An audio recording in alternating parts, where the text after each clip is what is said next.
Hello everyone, guys. My name is Vinit Kankra and I am your quant teacher at this wonderful channel MBA वाला by PW. Guys लेकिन आज का मेरा ये video कोई कौन स्पेसिफिक टॉपिक पर नहीं है, ये ओवरऑल कैट स्ट्रेटेजी पर है और वो भी मॉक टेस्ट रिलेटेड। क्योंकि यार बहुत से स्टूडेंट के कमेंट्स मैसेजेस आते हैं, सर मॉक टेस्ट नहीं दिया तो चलेगा, सर मॉक टेस्ट दी थी पिछली लेकिन कम स्कोर आया, अब हम डिमोरलाइज हो गए। सर बेटर है, इससे डिमोरलाइज होने से तो अच्छा है हम फाइनल डायरेक्ट एग्जाम ही दे दे, मॉक टेस्ट नहीं देते। दोस्तों आपको नहीं पता कि आप कितनी बड़ी गलती कर रहे हो अपनी इस प्रिपरेशन जर्नी में मॉक टेस्ट को इग्नोर करके। इसका कितना इंपॉर्टेंट रोल हो सकता है आपकी सिलेक्शन में, ये मैं आपको आज बताऊंगा। अगेन मॉक टेस्ट में कम स्कोर आया तो उससे आपने क्या सीख लेनी चाहिए थी, इसको कैसे अपॉर्चुनिटी में कन्वर्ट करना चाहिए था। आप डिमोरलाइज हो गए फालतू में, आपको किस तरीके से इसको यूटिलाइज करना था वो मैं आपको बताऊंगा। इनफैक्ट मॉक टेस्ट तो दे दी सर, मेरे एक फ्रेंड ने अच्छी खासी मॉक टेस्ट दी थी लास्ट ईयर लेकिन उसका फिर भी सिलेक्शन नहीं हुआ। तो वो कहाँ गलती कर रहा है, उसका अप्रोच कहाँ गलत है, वो मैं आपको बताऊंगा। सिर्फ देना इज नॉट इम्पॉर्टेंट, उसको सही तरीके से कैसे दिया जाए वो मैं आज आपको बताऊंगा गाइज। तो आज का सेशन सीरियसली बहुत ही बेहतरीन रहने वाला है आपके लिए। सो जी जान से बैठो, समझो और हर चीज को सीखो। तो गाइज बेसिकली आप मुझे बताओ, अगर आपको कोई भी चलो कैट को छोड़ो, आपको अगर गिटार भी सीखना है तो बस आप सामने वाले को बजाते देख, अपने जो भी ट्रेनर है उसको बजाते देख, ओह हाँ क्या बजाया भाई ने, अपन तो सीख गए, अब डायरेक्ट कंपटीशन में पार्टिसिपेट करेंगे, ऐसा होता है। या आप स्विमिंग सीखना चाहते हो तो आपके कोच ने आपको बस बता दी कैसे हाथ पैर मारते हैं, अरे यार सीख गया मैं तो। नहीं। तो गाइस कोच आपको सिखाता है, अब देखो इस चीजों को रिलेट करना, कोच आपको सिखा रहा है, आप सीख रहे हो, परफेक्ट। आप डिफरेंट डिफरेंट अप्रोचेस सीख रहे हो कि कैसे क्वेश्चंस हो सकते हैं, कैसे क्वेश्चन को सॉल्व करना है, क्या ट्रिक्स हो सकती है, क्या थॉट प्रोसेस हो सकता है, बेहतरीन। ये इंपॉर्टेंट है, बहुत इंपॉर्टेंट है। इससे आपको क्लैरिटी आ गई। फिर आपने सेल्फ स्टडी की, जो सेशन नोट्स से उसको सॉल्व किए, डीपीपी को सॉल्व किया, है ना, सेल्फ स्टडी सेल्फ प्रैक्टिस, इससे आपको कॉन्फिडेंस आया, क्लैरिटी मिल गई क्लासेस से, कॉन्फिडेंस मिल गया सेल्फ स्टडी से, डीपीपी सॉल्यूशन से। लेकिन क्या इनफ है ये हमारे सिलेक्शन के लिए? नहीं। गाइज मतलब चलो यार मैं तो अभी 2-2 घंटा स्विमिंग कर लेता हूँ, अब तो मैं ओलंपिक ही जीत जाऊंगा, ये बात बिल्कुल सही आप बोलोगे? नहीं, है ना। तो इंप्रूवमेंट नाम की चीज होती है ना, सही तालमेल नाम की चीज होती है, किसका तालमेल? एक्यूरेसी और टाइम का, स्पीड और एक्यूरेसी का, है ना। तो अगर मैं 2 घंटा रोज स्विमिंग कर रहा हूं लेकिन यही मस्ती में पानी के साथ खेलते हुए, तो क्या मतलब? अगर मैं एक राउंड आज 1 मिनट में कंप्लीट कर रहा हूं, कल 50 सेकंड जब तक नहीं होता, उस स्विमिंग का कोई मतलब नहीं है ना। तो आपने क्लास अटेंड किया, क्लैरिटी आ गई, सेल्फ स्टडी किया, कॉन्फिडेंस आया, लेकिन अब इन चीजों को यूज करते हुए आपको परफेक्ट भी तो बनना है, तब जाके आपका सिलेक्शन होगा, क्योंकि ये सब चीजें हर कोई कर रहा है। तो इनसे, इस भीड़ से अगर आपको अलग होना है, इस कॉम्पिटेटिव वर्ल्ड में आपको आगे निकलना है, तो गाइज आपको अब मेजर फोकस करना होगा मॉक टेस्ट पर, वो भी उसके सही अप्रोच पर। ना कि बस चलो मॉक टेस्ट देना है दे देते, सर ने कहा है कि मॉक टेस्ट दो, 20 दे दो टॉपिक वाइज दे देते, 40 दे दो सेक्शन वाइज दे देते। नहीं, क्या अप्रोच होना चाहिए ये हर चीज हम सीखेंगे गाइस। तो यहाँ का सेशन, आज का सेशन बहुत अच्छी से समझो और एक एक बातों को क्लियरली दिमाग में डालो। तो सिंपल है गाइस, शुरुआत करते हैं राइट अप्रोच। सिर्फ मॉक टेस्ट के बेनिफिट नहीं, मॉक टेस्ट देने का राइट अप्रोच क्या होना चाहिए उसकी हम बात करेंगे, बराबर। तो क्या क्या देखेंगे हम, डेफिनेटली बेनिफिट तो हम देखने ही वाले हैं। नेक्स्ट, क्या आपकी स्ट्रेटेजी होनी चाहिए before attempting the mock test, मतलब आपकी शुरुआत मॉक टेस्ट के पहले से शुरू हो जानी चाहिए, आपका माइंडसेट डेवलप होने की, आपके थॉट प्रोसेस की, आपके स्ट्रेटेजीज की। ठीक है, जब आप मॉक टेस्ट दे रहे हो तब नहीं, उसके पहले से आपके दिमाग में पिक्चर क्लियर चाहिए कि आपको क्या क्या करना है। So before attempting mock test, during mock test and after mock test, तो आपकी क्या क्या स्ट्रेटेजी होनी चाहिए before, during and after the mock test. ये बहुत इंपॉर्टेंट चीज है जो आप आज के सेशन में सीखने वाले हो। सो बने रहो गाइस, बने रहो। तो यस गाइस, सबसे पहले हम देखते हैं कि बेनिफिट ऑफ मॉक टेस्ट क्या है। जो मैंने आपसे कहा कि आपको क्लासेस अटेंड कर रहे हो, टीचर से सब चीजें सीख रहे हो, आपको क्लैरिटी आ रही है, सेल्फ स्टडी कर रहे हो, डीपीपी सॉल्व कर रहे हो, आपको कॉन्फिडेंस आ रहा है, ठीक है। लेकिन क्लैरिटी और कॉन्फिडेंस ही सिर्फ इनफ नहीं है आपको सिलेक्शन दिलाने के लिए, ये बहुत इंपॉर्टेंट है ना। ये भी हमारे जर्नी का पार्ट है, मतलब सारी तार एक दूसरे से जुड़ी हुई है। पहले क्लैरिटी आना ही जरूरी है, फिर कॉन्फिडेंस आना ही जरूरी है, और फिर धीरे धीरे आप बनोगे चैंपियन। तो वो चैंपियन यानी आपको चैंपियन कौन बनाएगा? Mock test. क्लैरिटी कॉन्फिडेंस आ गया है, अब बस अपने क्या करना है? फिनिशिंग। फिनिशिंग रॉ मटेरियल था, रॉ मटेरियल से एक बेसिक शेप मिला, बेसिक शेप को एक प्रॉपर प्रोडक्ट फॉर्म हमने दे दिया कॉन्फिडेंस दिला के, अब बस क्या करना है, उस प्रोडक्ट को फिनिश करना है, एकदम शाइनिंग करना है। वो कैसे होगा, मॉक टेस्ट से। तो बेनिफिट ऑफ मॉक टेस्ट वही है जो किसी भी कॉम्पिटिटिव एग्जाम के सिलेक्शन में जरूरी है, स्पीड और एक्यूरेसी का तालमेल। अगर कॉम्पिटिटिव एग्जाम का सिलेक्शन एक गाड़ी है गाइस जिसके दो पहिए है, तो वो दो पहिए है स्पीड और एक्यूरेसी। ठीक है, स्पीड एंड एक्यूरेसी। तो ये दो पहिए अगर सही सलामत है, गाड़ी तेज जाएगी, अगर एक भी ब्रेक हुआ गाड़ी वही रुक जाएगी। ठीक है, तो गाइस आपको ये दोनों चीजें, स्पीड और एक्यूरेसी, जो कि कोई भी एग्जाम क्रैक करने में इंपॉर्टेंट है, वो दिलाएगी मॉक टेस्ट। लेकिन उसका सही अप्रोच है ना, कैसे भी बस मॉक टेस्ट दे दिया बस देने के लिए, वो नहीं। को सही ढंग से, जो मैंने कहा कि जो मैं अब आपको बताने वाला हूं कि बिफोर मॉक टेस्ट आपके दिमाग में, माइंडसेट में क्या क्या बातें होनी चाहिए, ड्यूरिंग मॉक टेस्ट क्या होनी चाहिए स्ट्रेटेजीज, और आफ्टर मॉक टेस्ट क्या होना चाहिए आपका कोर्स ऑफ एक्शन, सब हम देखने वाले हैं। तो यस, स्पीड और एक्यूरेसी ये दोनों चीजें इंक्रीज करने में हेल्प करती है आपकी मॉक टेस्ट, जो आपको फाइनल सिलेक्शन दिलवाती है, दिलवाने में हेल्प करती है। तो strategies before attempting mock test, सुन लो गाइस क्या क्या स्ट्रेटेजीज है। सबसे पहले, prepare yourself completely for the test topic. जैसे मैंने कहा, सिर्फ सर ने कहा मॉक टेस्ट दे तो चलो देते, हाँ आज फ्री है, संडे कोई काम भी नहीं, ऐसे भी मूवी का प्लान था, दोस्तों ने कैंसिल कर दिया, एक काम करते आज बैक टू बैक दो टेस्ट दे देते।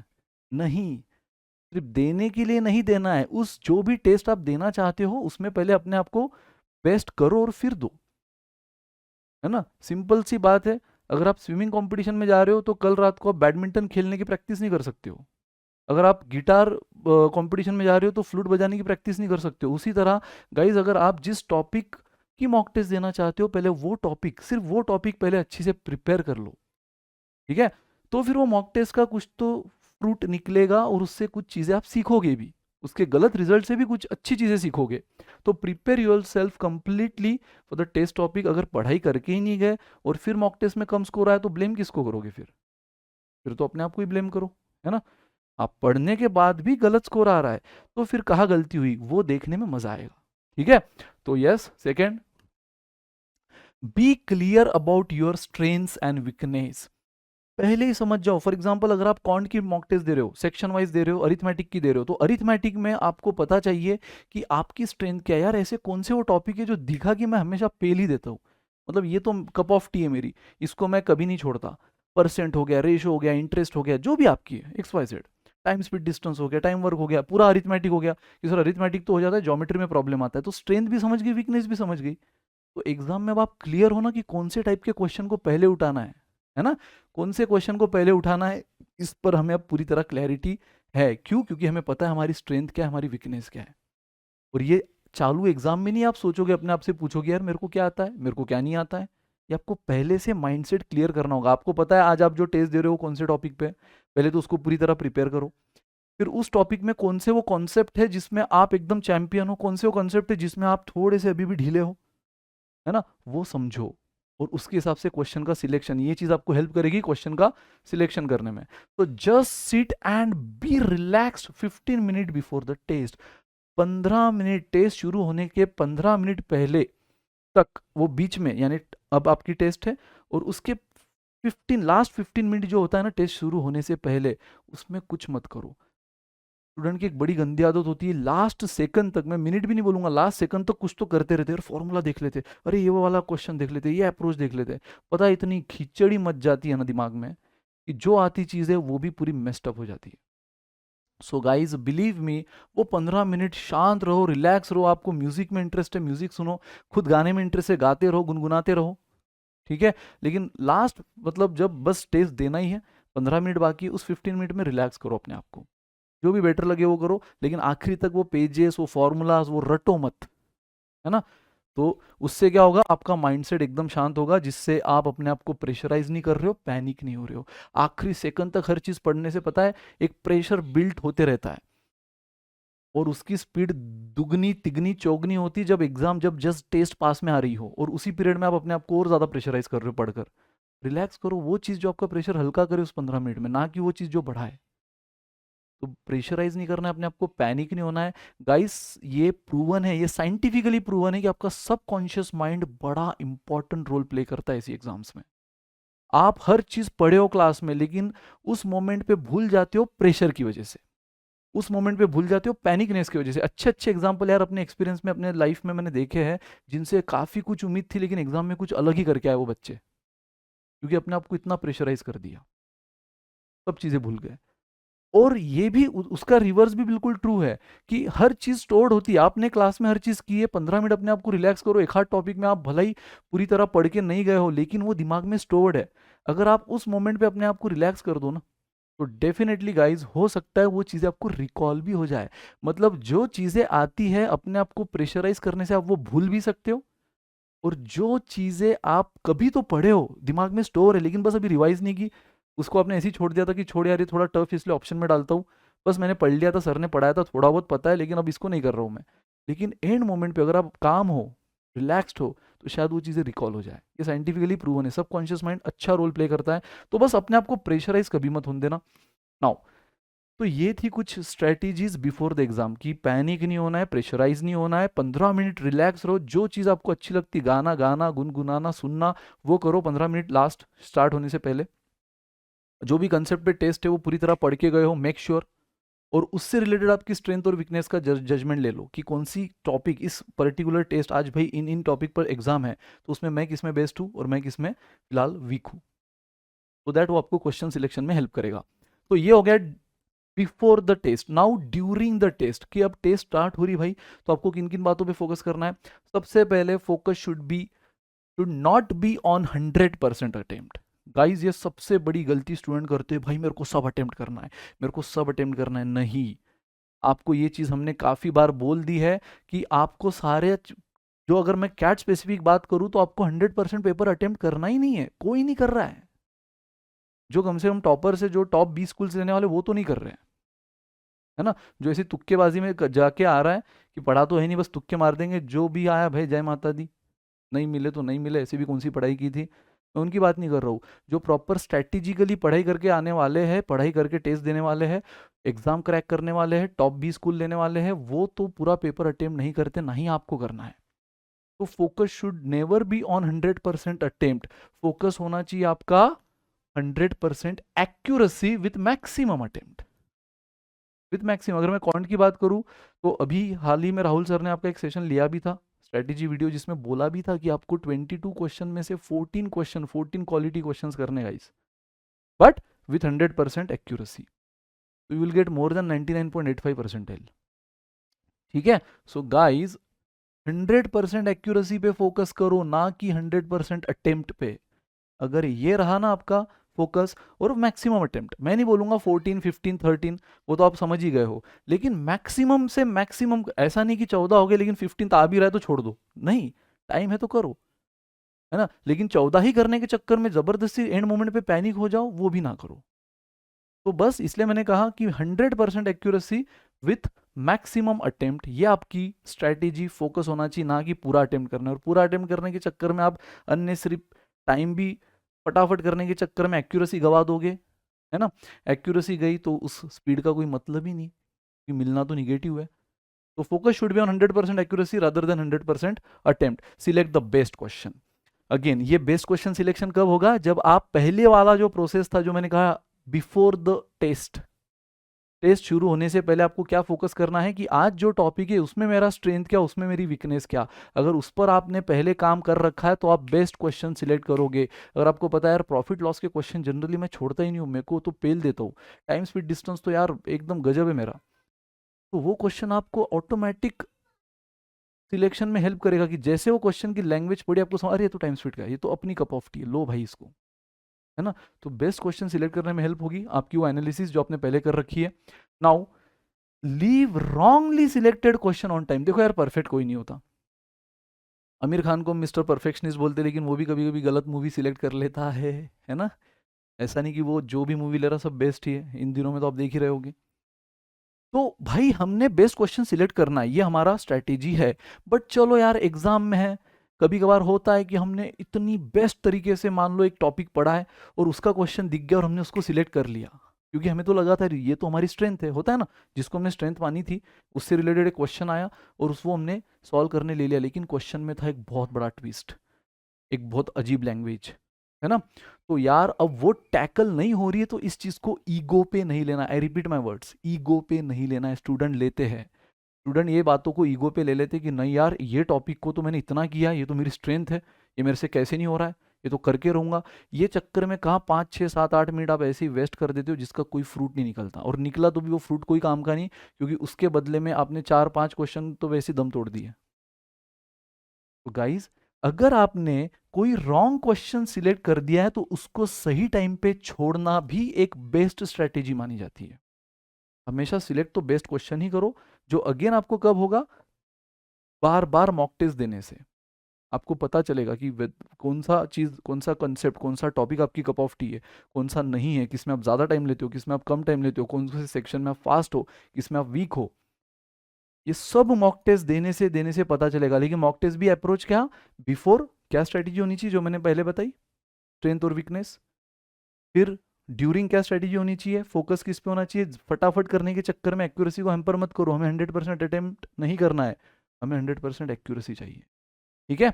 उसके बाद बेस्ट क्वेश्चन सिलेक्ट करो, लेकिन अगर गलती से गलत क्वेश्चन सिलेक्ट कर भी लिया तो समझ जाओ और उसको छोड़ो, ईगो पे नहीं लेना है। बस उतना पीरियड ईगो पे नहीं लेना है, बाद में आगे भले ही पछताओ कि यार इस टॉपिक को इतना टाइम दिया लेकिन इसका एक क्वेश्चन है वो मेरे से नहीं हुआ।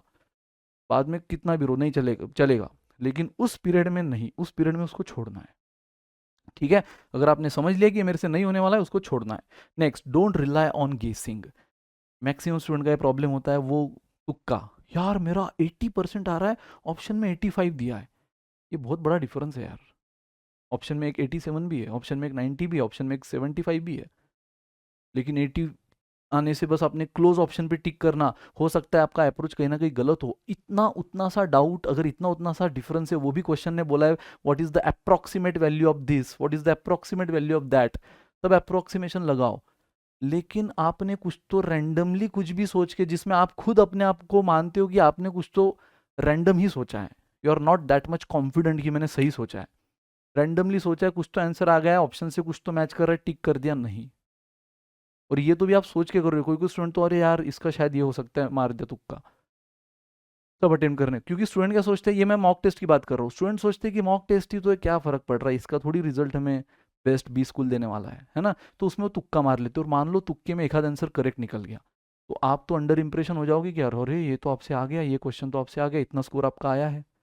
नहीं, मॉक टेस्ट में गाइस जितना आता है उतना दो। मतलब ये तो फाइनल एग्जाम के लिए भी बोलूंगा कि तुक्काबाजी तो करना ही नहीं है, गेसिंग वर्क काम नहीं करता, आपको डुबाएगा ही, है ना। तो लॉटरी सिस्टम को यहाँ यूज मत करो। लेकिन मॉक टेस्ट में स्टूडेंट क्या सोचते हैं कि यार मॉक टेस्ट तो है, अगर करेक्ट हो गया तो भाई बढ़िया स्कोर बन जाएगा, बट उस स्कोर का क्या फायदा। आप मॉक टेस्ट क्यों दे रहे हो, अपने सेल्फ रियलाइजेशन के लिए कि आप अभी कितना पानी में और आपको कितना ऊपर आना है ना। तो फिर तुक्के में अगर मान लो 2 क्वेश्चन करेक्ट हो गए तो आप तो अंडर इंप्रेशन रहोगे कि अरे अच्छा स्कोर आया, ये वाला स्कोर आया, ये वाला क्वेश्चन भी मेरे से हो गया, बट ये हुआ नहीं, आपने तुक्का मारा है। तो मॉक टेस्ट में गेसिंग को अवॉइड करो। ये तो फाइनल एग्जाम में भी अवॉइड करो, लेकिन मॉक टेस्ट में तो स्टूडेंट करते हैं गेसिंग जस्ट बिकॉज कि हाँ मॉक टेस्ट ही तो है, कभी नहीं। तो मॉक टेस्ट में गेसिंग को अवॉइड करो guys. And last but not the least, never be casual during the mock test. Mummy का मैसेज आया या कॉल आया, चिंटू बेटा चल खाना रेडी आ जा, चिंटू बेटा गया, हाँ अरे हाँ आया आया आया मम्मी, मॉक टेस्ट ही तो है, क्या तो है, पहले खाना खा लेते हैं, पॉज कर दिया, बाद में दिया, है ना। या फिर पॉज भी नहीं किया, टाइमर चल रहा है, मॉक टेस्ट ऑटो सबमिट हो गई, ठीक है खाना खा लिया, मॉक टेस्ट ही तो है। क्या मतलब फिर उस टेस्ट का, जब आप प्रिपरेशन कर रहे हो उस एग्जाम की जिसमें लाखों स्टूडेंट लड़े पड़े हैं और आप इतना कैजुअल हो, तो क्या आपको रिजल्ट मिलेगा। और फिर रोना नहीं है यार इतना प्रिपरेशन करके नहीं हुआ, आपने प्रिपरेशन सही ढंग से नहीं की। अगर आप एक मॉक टेस्ट दे रहे हो तो 100% जैसे एग्जाम का माहौल है उसी माहौल में टेस्ट देनी है, यानी कि एकदम पीसफुली रूम में अपने आप को बैठाना है। तब मोबाइल स्विच ऑफ होना चाहिए, तब आसपास में कोई नॉइस गाना वाना नहीं चलना चाहिए, किसी ने आवाज़ दिया जो भी दिया आपने उसको रिप्लाई नहीं करना है, पूरी टेस्ट होने दो। सबको बोल दो भाई पूरी टेस्ट होने के बाद मैं आऊँगा, खाना वाना जो भी है, गेस्ट वेस्ट जो भी आए हैं सबको एंटरटेन करूंगा, लेकिन टेस्ट के बाद। तो पूरी शिद्दत से टेस्ट दो, गेसिंग को अवॉइड करो, रॉन्ग सिलेक्टेड क्वेश्चन को छोड़ो, करेक्ट क्वेश्चन सिलेक्ट करो, अगेन फोकस करो 100% एक्यूरेसी पे रादर देन 100% अटेम्प्ट। तो ये सारी स्ट्रैटेजी होगी ड्यूरिंग द टेस्ट। तो गाइस समझ रहा है बिफोर टेस्ट क्या करना चाहिए था, रिलैक्स करो, प्रेशराइज नहीं करना है, जो भी टॉपिक पे टेस्ट है पढ़ लेना है, 15 मिनट रिलैक्स करो। फिर टेस्ट स्टार्ट हुई है, सही क्वेश्चन सिलेक्ट करो, फोकस एक्यूरेसी पे करो, अगेन विथ मैक्सिमम अटेम्प्ट भी, लेकिन नॉट ऑल अटेम्प्ट, है ना। गलत क्वेश्चन ले लिया उसको छोड़ो, आगे अच्छे अच्छे क्वेश्चन आपकी वेट कर रहे, उधर जाओ। कैजुअल नहीं होना है और गेसिंग नहीं करना है। And guys, after the test सबसे इंपॉर्टेंट, ये तो उस एक टेस्ट की बात हो गई जो एक टेस्ट आप दे रहे हो, लेकिन अब जो एनालिसिस करोगे वो आने वाले हर टेस्ट के लिए काम आएगी, है ना। टेस्ट दे दिया, स्कोर आ गया, अब जो एनालिसिस, स्कोर आ गया मतलब बस छोड़ दो, अरे यार कम आया चलो डिमोरलाइज हो जाते हैं, अरे यार अच्छा है चलो पार्टी करते हैं। नहीं, ये मॉक टेस्ट ना ही आपका कोई बिगाड़ने वाली, ना ही आपका कुछ सुधारने वाली है। सुधारेगी जरूर अगर इसको एनालाइज करोगे तो। उसका स्कोर ना ही आपका बी स्कूल में कहीं पर भी रिजेक्शन होगा उसके स्कोर से, क्योंकि मॉक टेस्ट है, ना ही अच्छा आने से सिलेक्शन होगा। लेकिन ये अच्छा आने या बुरा आने का अगर आप सही एनालिसिस करो तो फिर वहां जरूर सिलेक्ट होगा जिसके लिए आप लड़ रहे हो। तो गाइस, सिर्फ टेस्ट, भले ही मैं नहीं बोल रहा हूँ कि बुरी अच्छी जाने पर छोड़ दो, बुरी जाने पर ही एनालाइज करो, अच्छी जाने पर भी एनालाइज करो कि कौन से वो बेस्ट पॉइंट रहे आपके, जिस पर, क्योंकि आपको आपके वीकनेस को तो सुधारना है लेकिन आपके स्ट्रेंथ को थ्रू आउट द लेके चलना है। धोनी, MS धोनी का अगर बेस्ट शॉट हेलीकॉप्टर शॉट है तो बाकी शॉट पे तो उसने काम किया ही प्रैक्टिस में, लेकिन हेलीकॉप्टर शॉट को अपने पूरे करियर में नहीं छोड़ा, है ना। तो गाइस, जिस पर आप वीक हो, मान लो आप स्ट्रेट ड्राइव में बेस्ट हो, क्रिकेट में कवर ड्राइव में वीक हो, तो नेट प्रैक्टिस में आपको उस पर प्रैक्टिस ज्यादा करनी है जिसमें आप वीक हो, ठीक है। लेकिन जब मैच स्टार्ट होगी तो आपको उसी पे ज्यादा फोकस करना होता है जिस पे आप स्ट्रांग हो, क्योंकि वही आपका बेस्ट शॉट है। तो गाइस, वीकनेस पे काम थ्रू आउट द जर्नी करना है और साथ में स्ट्रेंथ को भी लेकर चलना है, ठीक है। और प्रैक्टिस तो यार सबसे बेस्ट एग्जांपल क्रिकेट ही है कि मॉक टेस्ट का इंपॉर्टेंस आप इस वे से समझ जाओ कि यार विराट कोहली को आज क्या प्रैक्टिस की जरूरत, द विराट कोहली, बड़े बड़े वर्ल्ड रिकॉर्ड अपने नाम कर लिए, फिर भी हर मैच के पहले आज प्रैक्टिस करता है कि नहीं? क्यों? पता है, प्रैक्टिस से अगर आदत छूटी, ब्रेन को आदत लग गई कि नहीं चलता है, तो फिर सब चलता है, फिर फेल है, फिर करियर तबाह है, ठीक है। तो उसी तरह गाइस, प्रैक्टिस इंपॉर्टेंट है, प्रैक्टिस सही ढंग से इंपॉर्टेंट है। ऐसा नहीं प्रैक्टिस है मतलब बस नेट पे खड़े और मारी जा रहे चौके छक्के।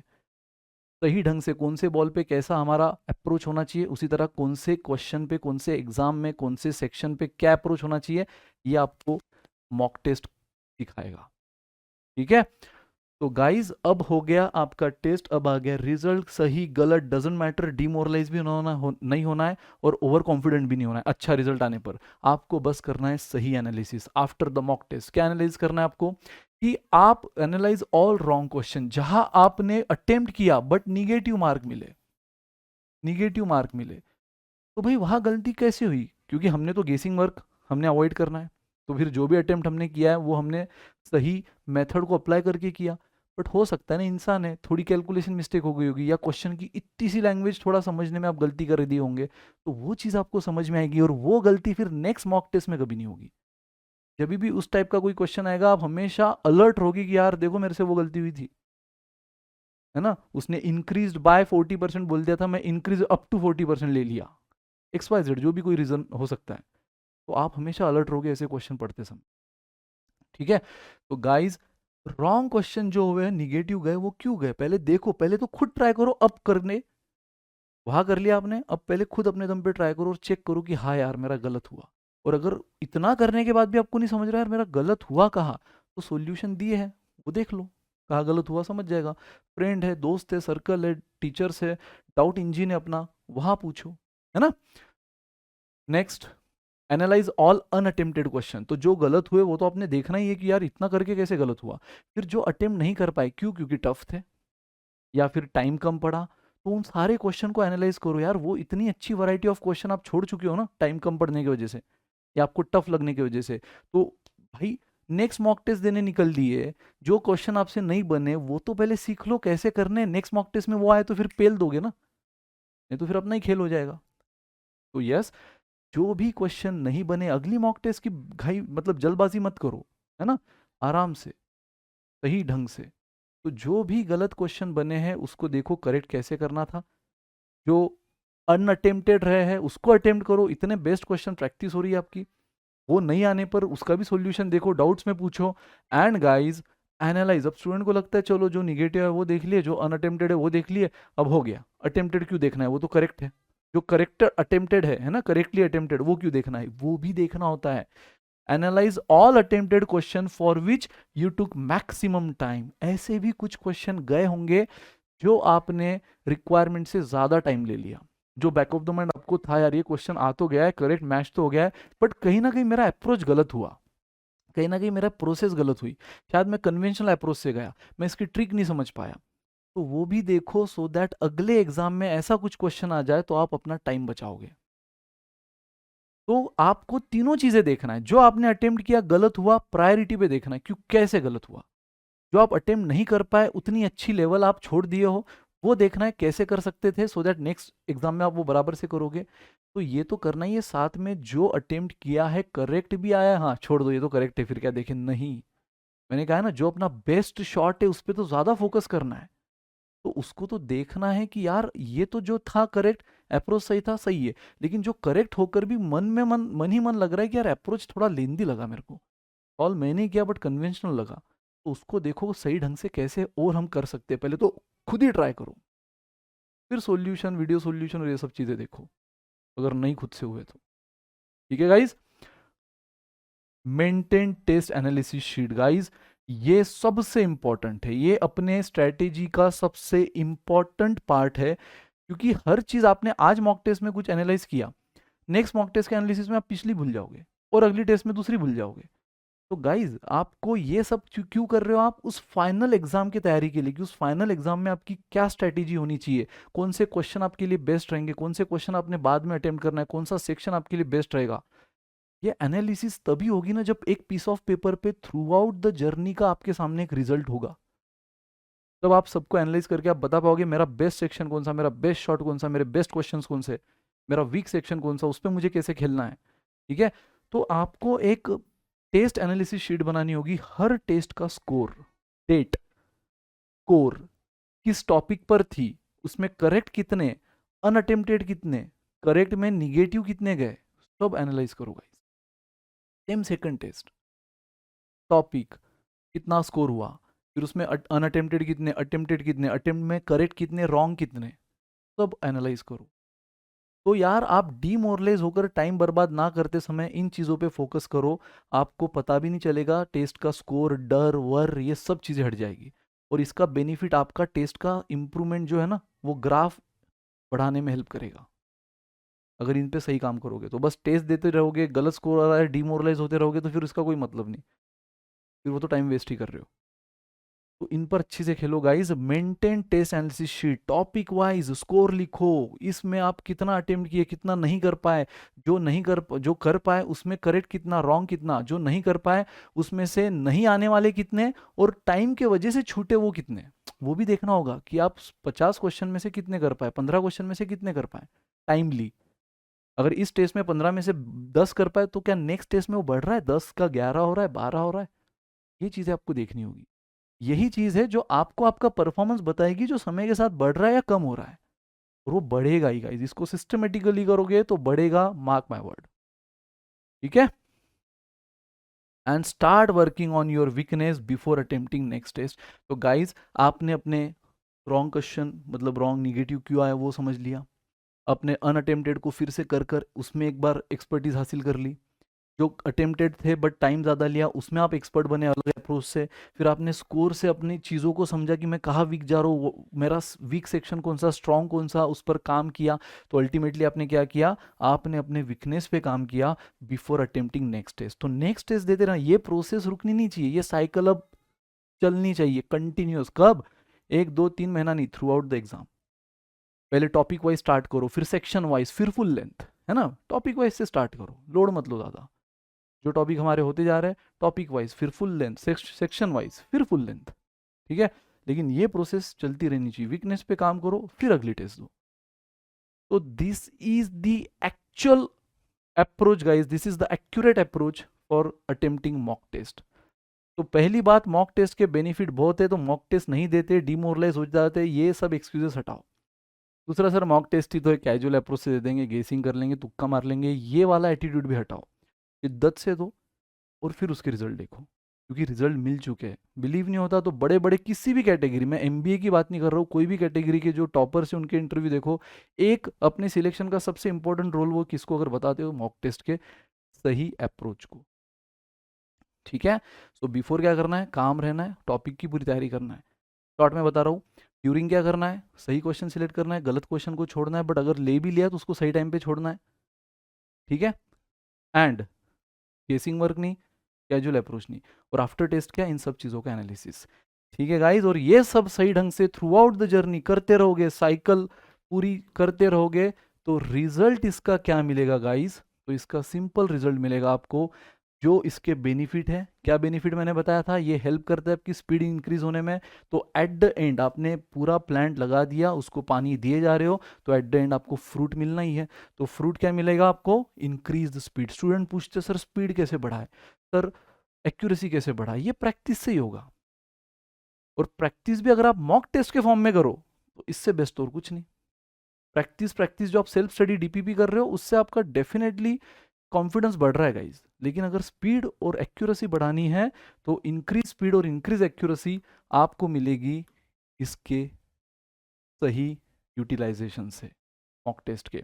तो रिजल्ट मिलेगा इंक्रीज स्पीड, इंक्रीज एक्यूरेसी, और एक बार इन दोनों का तालमेल जम गया गाइस, अगर इन दोनों का तालमेल जम गया तो फिर कैट क्रैक होने से कोई नहीं रोक सकता, कैट क्रैक होकर रहेगी, ठीक है। सो आई गेस आपको ये वीडियो बहुत ही इंपॉर्टेंट लगा होगा और इससे आप चीजें सीखोगे और अप्लाई भी करोगे, ठीक है गाइस। तो बस इसी तरह एकदम धांसू बढ़िया वीडियोस जो सिर्फ बोल बच्चन नहीं, आपके प्रिपरेशन जर्नी में डेफिनेटली हेल्प करेंगे। मिलते रहेंगे guys, till then bye bye, good day, take care, enjoy चक दे पट्टे, ठीक है। Thank you so much guys for your patience hearing and patience learning. Bye bye.